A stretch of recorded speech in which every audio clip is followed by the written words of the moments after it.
سالہ سائل، جتنے والدین اپنی اولاد کی اچھائی کے لیے، آسانی کے لیے ہر طرح کا پیسہ کماتے ہیں، ادھر سے بھی آ جائے ادھر سے بھی آ جائے، تاکہ ہماری اولاد اچھا مستقبل جو ہے وہ گزار سکے۔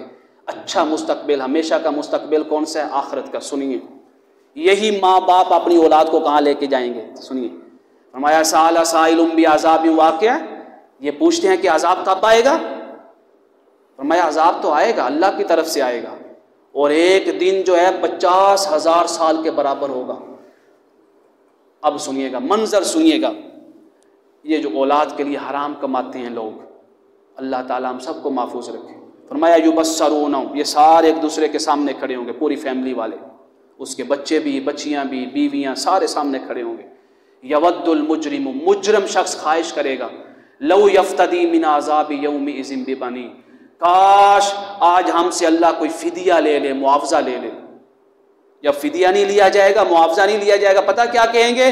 یود المجرم لو یفتدی من عذاب یومئذ ببنی۔ پتہ یہ بندہ کیا کہے گا؟ یہ باپ کیا کہے گا؟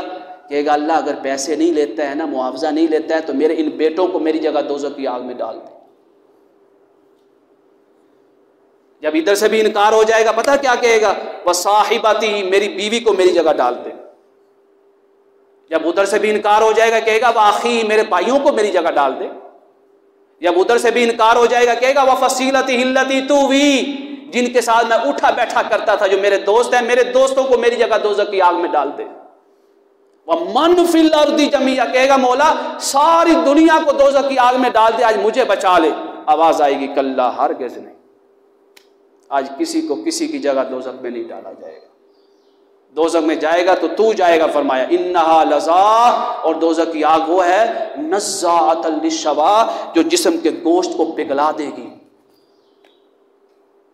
اور یہ دوزخ کی آگ ان کو بلائے گی، آؤ میری طرف، تدعو من ادبر وتولی، پیٹھ پھیر کر بھاگ گئے تھے دین سے، آؤ میری طرف،